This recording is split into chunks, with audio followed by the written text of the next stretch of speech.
दिल्ली के रानीबाग इलाके में आज कांवड़ियों के लिए लगाए गए शिविर में श्रद्धा और भक्ति का खास माहौल देखने को मिला। मैट्रिक भवन के सामने आयोजित इस शिविर में बड़ी संख्या में श्रद्धालु और कांवड़िए पहुंचे। शिविर का आयोजन जटखोर वाले ब्रह्म प्रकाश जी की ओर से किया गया, जहां कांवड़ियों की सेवा और स्वागत के लिए विशेष व्यवस्थाएं की गई। इस दौरान धार्मिक माहौल के साथ साथ भक्ति, संगीत और सांस्कृतिक कार्यक्रमों का भी आयोजन किया गया। कार्यक्रम में क्षेत्रीय विधायक करनैल सिंह भी पहुंचे और शिविर में मौजूद श्रद्धालुओं से मुलाकात की। उनके अलावा रानीबाग और आसपास के क्षेत्र के कई जानी मानी हस्तियां भी कार्यक्रम में शामिल हुई। वहीं दिल्ली के सिंगर और प्रोग्राम से जुड़े कलाकारों ने भी अपनी प्रस्तुतियों से माहौल को भक्तिमय बना दिया। भजनों और संगीत के बीच श्रद्धालुओं ने भगवान शिव का जयकारा लगाया और कांवड़ियों की सेवा में अपना योगदान दिया। आयोजकों की ओर से कांवड़ियों के लिए भोजन, विश्राम और अन्य जरूरी सुविधाओं की व्यवस्था की गई। पूरे शिविर में सेवा, आस्था और भाईचारे का संदेश देखने को मिला। रानीबाग का ये शिविर न सिर्फ कांवड़ियों के स्वागत का केंद्र बना, बल्कि स्थानीय लोगों के लिए भी आस्था और सामाजिक सहभागिता का एक खास अवसर रहा। आइए देखते हैं दिल्ली से केवल सबरवाल की खास रिपोर्ट। भैया मोदी जी को रख लो, बाबा जी आ गया तो बहुत मुश्किल हो जाएगा।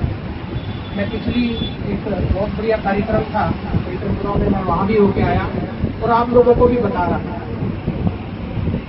किसी भी कांवड़ में आप जाते हो, अपनी आंखें और अपने कान खुले रखना।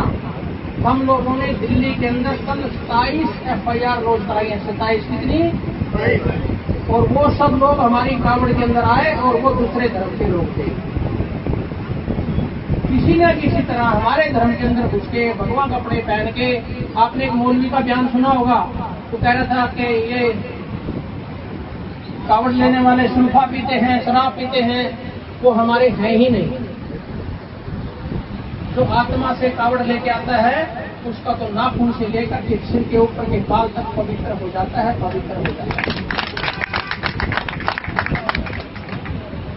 तो घबराने की बिल्कुल आवश्यकता नहीं है। इस तरह किसी भी आपको फिर मैं अपनी बात को दोहरा रहा हूँ, एक कांवड़ शिविर की बात नहीं कर रहा हूँ। आपके साथी मिलने वाले कहीं ना कहीं कोई ना कोई कांवड़ जरूर लगा रहे हैं। सब में जाना है तो आपके पास 2 मिनट का भी समय मिले तो किसी न किसी कांवड़ में जाकर के, आश्रम में जाकर के अपना मत्था झुकाना है और पाखंडी लोगों को आंखों पे नजर रखनी है, क्योंकि हमारे धर्म को खराब करने के लिए बड़ी मंशा खराब कर रही है हमारे ही लोग। अभी आप देखिए पप्पू यादव ने क्या किया। भगवा कपड़े पहन के, संत के कपड़े पहन के, पुजारी के कपड़े पहन के, आपसे पूछना चाहता हूँ, आप सब धर्म से जुड़े हो लोग? क्या किसी पुजारी ने चोरी की थी क्या वहां पे?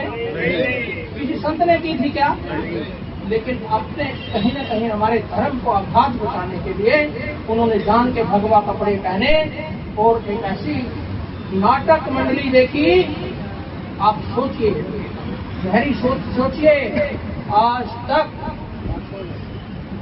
राहुल गांधी और उसकी मां को निमंत्रण माननीय प्रधानमंत्री जी ने स्वयं भेजा था जब मंदिर का उद्घाटन हुआ था, वो नहीं गए। लेकिन पप्पू यादव के डिब्बे में पैसे डालने जरूर गए। ये देख लो भाई, हम भी दानी हैं। ये नाटक नहीं तो क्या है बताओ आप? आप पार्टी के मुख्य कार्यकर्ता सभी सनातनी लोग बैठो, यहाँ पब्लिक नहीं है। कहीं यहाँ पब्लिक नहीं है ना, अपने सभी लोग परिवार के लोग बैठे हैं। इसको हमें सोचना होगा, आगे बढ़ना होगा, परिवार के लोगों को जोड़ना होगा, युवाओं को जोड़ना होगा, युवा बेटियों को जोड़ना होगा और असलियत में आकर हम धर्म के काम को आगे बढ़ाना चाहते हैं।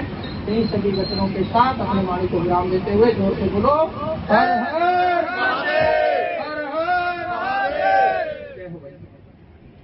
नमस्कार। नमस्कार सर, आपका नाम क्या है? मेरा नाम ब्रह्म प्रकाश है। सर, ब्रह्म प्रकाश जी कहाँ से सर? मेरा गांव जटकोड़ है, दिल्ली में ही। अच्छा, जटकोट से हैं आप? हाँ। गाँव से। तो सर आज आपने जो इतना बड़ा शिविर लगाया, यहाँ पर काफी लोग भी आ रहे हैं, काफी मंत्रीगण भी आ रहे हैं, जैसे करनैल सिंह जी भी आ रहे हैं, गीता गुलाटी जी भी आ रही है, नरेश जी भी आ रहे हैं, विकास भाटिया जी भी आ रहे हैं, रानीबाग के माननीय रानीबाग के अध्यक्ष हैं मंडल से। तो सर ये जो सेवाएं आप देते हैं, इसके पीछे किसका हाथ है? ये ऊपर वाले का हाथ है, जो हमारे का आशीर्वाद दिया। और हम इन महान हस्तियों के सामने इन्होंने यहाँ हमारा कांवड़ शिविर लगवाया। ठाकुर जी की सेवा ट्रस्ट हमारा गांव में गौशाला है, उसके नाम पे ये ट्रस्ट चला रखा है। और हम जब यहाँ के विधायक जी ने और डॉक्टर नरेश ने हमारे को बोला, उनके आदेश के अनुसार हमने ये कैंप लगाया यहाँ पे। तो सर इसके लिए खर्चा आप कैसे करते होंगे? यहाँ पर जो खर्चा आ रहा है खाने पीने का भी, लोगों के आने का, हम अपनी जेब से करते हैं, सारा खर्चा आप ही सारा खर्चा हम अपनी जेब से करते हैं। सारा खर्चा ऊपर वाला देता है, जो हम खर्चा करते हैं। तो जितने भी कांवड़िए आ रहे हैं सबका खर्चा आपके? सबका खर्चा हमारे यहाँ जितने शिविर पर आएंगे सबकी हमारी तरफ से मुफ्त सेवा होगी। राधे राधे। सर आज ब्रह्म प्रकाश जी ने इतना बड़ा प्रोग्राम कराया, कुछ कहना चाहेंगे? सर क्या कहें, उनके बारे में कुछ कह नहीं सकते हम, क्योंकि वो सेवा में इतने लगे रहते हैं, उनके बारे में क्या बताएंगे। हर एक कांवड़ शिविर में उनका ही योगदान है, बाकी वो समाज के लिए इतना लगे हुए हैं, हम तो ब्रह्म प्रकाश जी का धन्यवाद देंगे। इस तरह की सेवाओं में वो आगे बढ़ के रहते हैं। खबर आप बेटे, खबर सच्ची घटना पर आधारित।